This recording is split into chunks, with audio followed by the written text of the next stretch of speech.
नमस्कार साथियों जो लोग SC ST कैंडिडेट्स की ज़मीन खरीद रहे हैं या खरीद चुके हैं वो लोग सावधान हो जाएं। सावधान क्यों? अब ये आप आदेश देखिए। अभी मैं आपको दो आदेश दिखाऊंगा और उनकी आपको कंपेयर भी करवाऊंगा।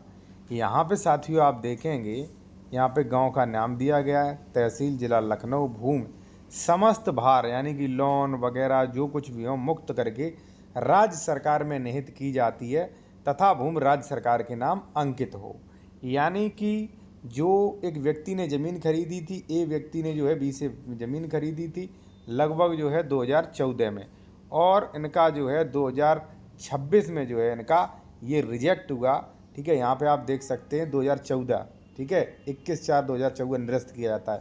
जो इनका 2014 का दाखिल खारिज का वो निरस्त करके 2026 में राज्य सरकार में ज़मीन लगाई गई, पूरा पैसा बर्बाद हुआ। ठीक है, अब कमी कहाँ थी, क्या दिक्कत थी, वो आप देखें। ठीक है, और जो लोग ये कह रहे हैं कि ना हमारा 80 है, वो भी इस पर ध्यान दें, इस आदेश पर। और देखिए, जो भी लोग विशेषज्ञ द्वारा कंसल्टेशन बेहतर कानूनी सलाह लेना चाह रहे हैं, या आपने कोई ज़मीन खरीदी थी या खरीदने जा रहे हैं, डॉक्यूमेंट वेरीफाई कराना चाह रहे हैं विशेषज्ञ द्वारा कि ज़मीन में कोई दिक्कत तो नहीं है, कोई केसेस तो नहीं चल रहे हैं, ठीक है, डबल रजिस्ट्री हो गया, अंश से अधिक विक्रय हो गया, ठीक है, ये सारी चीज़ें आप चेक करा सकते हैं।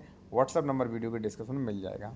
यहाँ पे साथियों लिखा है कि धारा 80 की उपधारा 2 के अंतर्गत अकृषि घोषित किया जाता है, यानी कि ये जमीन अकृषि घोषित किया जाता है। ठीक है भाई, 2024 का है ये।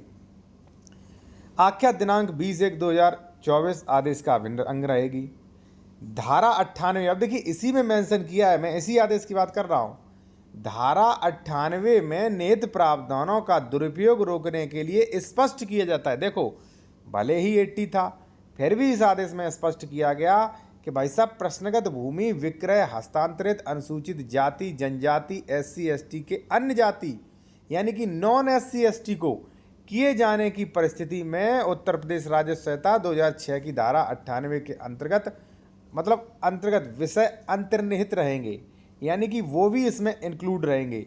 उक्त विक्रय हस्तांतरण उत्तर प्रदेश राजस्व संहिता 2006 की धारा 98 एवं धाराएं जो भी मान लीजिए अन्य धाराएं हैं वो प्रावधान यथावत लागू रहेंगे। हमने 80 जारी कर दिया, फिर भी प्रश्नगत भूमि अर्जन पुनर्वास से संबंधित प्राधिकरण के विहित प्रावधान एवं भूमि अधिग्रहण हेतु पारित अधिनियम भूमि अर्जन 2013 इत्यादि के प्रावधान भी यथावत लागू रहेंगे।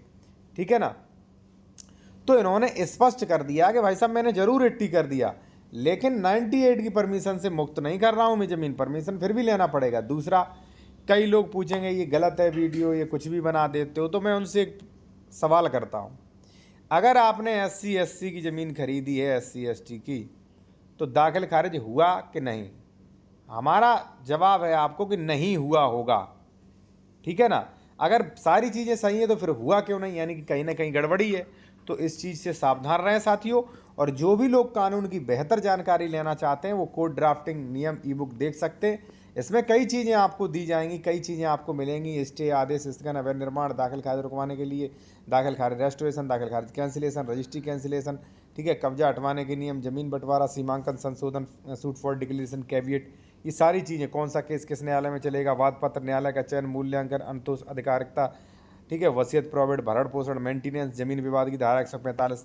तो ये सारी चीज़ें आपको मिल जाएंगी। अगर आप बेहतर कानून की जानकारी लेना चाहते हैं तो ये ई-बुक ले सकते हैं। इसमें नोट्स, सभी सेक्शन और सभी फॉर्मेट आपको ये सारी चीज़ें मिलेंगी। ठीक है।